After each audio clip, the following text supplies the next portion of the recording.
Welcome to మాలిన్ kitchen. ఈ రోజైతే మనం రాయలసీమ నలిచిన కారం సంగటి చేసుకున్నామండి.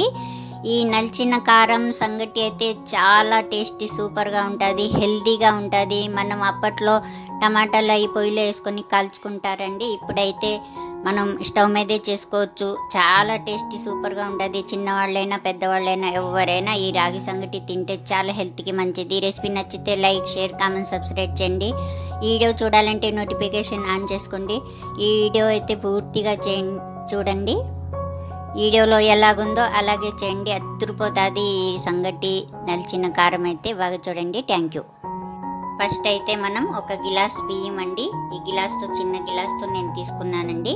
ఒకరు చేసుకున్న ఇద్దరం తినొచ్చండి, పర్వాలేదు. నేనైతే ఈ గిలాస్ బియ్యం తీసుకొని మనం శుభ్రంగా కడుగుదాం. శుభ్రంగా కడిగి నేను నీళ్ళు వేసుకుంటున్నానండి.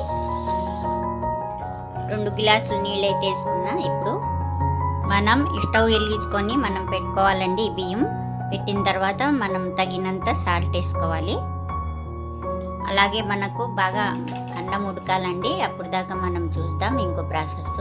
మనం ఫ్రై పెన్ తీసుకోవాలి, స్టవ్ వెలిగించుకొని మనం పెట్టుకోవాలి.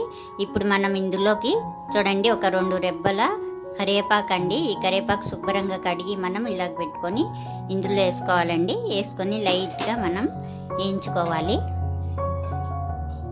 ఇలాగైతే మనం వేయించుకోవాలి. ఇప్పుడు మనం ప్లేట్లో తీసేసుకుందాం. చూడండి ఇలాగా ఇందులో తీసుకోవాలి. మళ్ళీ ఇదే ఫ్రై పెన్లో 7 ఎండుమిర్చి అయితే తీసుకున్నానండి నేను. మనం కారం ఎంత తినాలంటే అంత వేసుకోవచ్చండి. నేనైతే 7 వేసుకుంటున్నాను. ఇవి కూడా మనం లైట్గా వేయించుకోవాలి. ఇలా వేయించుకున్న తర్వాత మనం స్టవ్ ఆఫ్ చేసుకుందాం. కొద్దిసేపు చల్లారించుకుందామండి.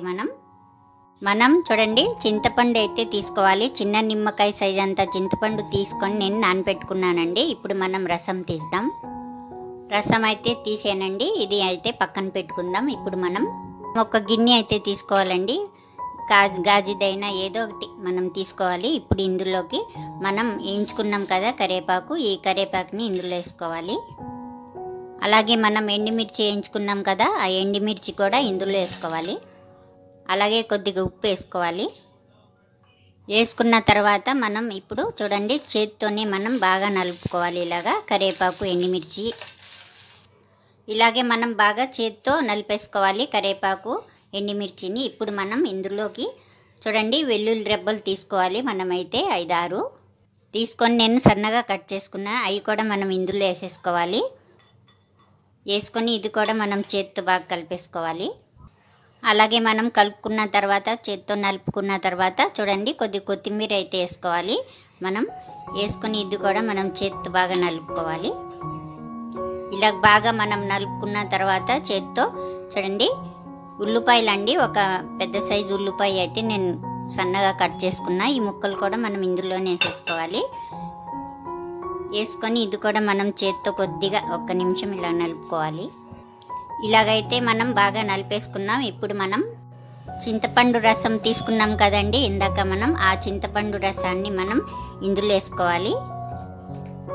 వేసుకొని మనం చేత్తో బాగా ఇలాగ నలిపేసుకోవాలి.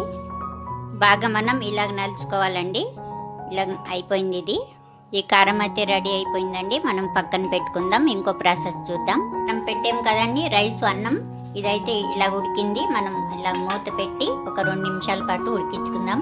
చూద్దాం. మనం మూత పెట్టి అయితే 2 నిమిషాలు అయింది.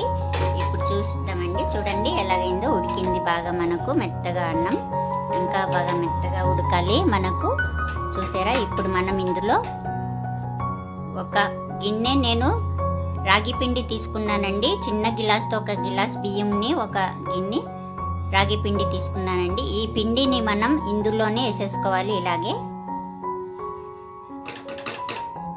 వేసుకొని మనం 1 నిమిషం పాటు మూత వేసి అయితే పెడదాం. 2 నిమిషాలు అయితే అయింది. మనం మూత తీసుకుందాం. చూడండి తీసుకొని బాగా 1 స్పూన్ తీసుకొని మనం బాగా కలిపేసుకోవాలి. ఈ రాగి పిండిని, అన్నం, ఈ 2 కలిపి బాగా కలిపేసుకోవాలి. పిండిని అయితే మనం బాగా కలిపేసుకున్నాం అన్నంలోకి. ఇప్పుడు మనం మూత పెట్టి 1 నిమిషం పెట్టి మళ్ళీ కలుపుకుందాం. 1 నిమిషం అయితే అయిందండి మనకు. చూడండి ఇలాగైతే అయింది. మనం బాగా ఇప్పుడు గట్టెతో కలుపుకుంటూ ఉండాలి. అడుగు అంటకుండా మనం బాగా ఇలాగే కలుపుకుంటూ ఉండాలి సంగటి. మన దగ్గర కట్టే ఉన్నా సరే దాంతో అయినా మనం ఇలా కలిపేసుకోవచ్చు, లేకుంటే ఇలా గరిటెతో అయినా మనం కలుపుకోవచ్చండి. బాగా మనం ఇలా కలిపేసుకోవాలండి. రాగి పిండి వేసిన తర్వాత మనం మొత్తం రైసు రాగి పిండి మొత్తం బాగా ఉడకాలి. కొద్దిగా ఒక్కలొక్కలుగా ఉంటేనే బాగుంటుందండి, మరీ మెత్తగా కాకుండా ఇలాగ ఉండాలి. ఇప్పుడు మనం స్టవ్ ఆఫ్ చేసుకుందాం. అంతేనండి, స్టవ్ ఆఫ్ చేసుకున్నాం. రెడీ అయిపోయింది. మనకు రాయలసీమ నలిచిన కారం సంగటి అయితే రెడీ అయిపోయింది. ఈ రెసిపీ నచ్చితే మీరు లైక్ చేయండి.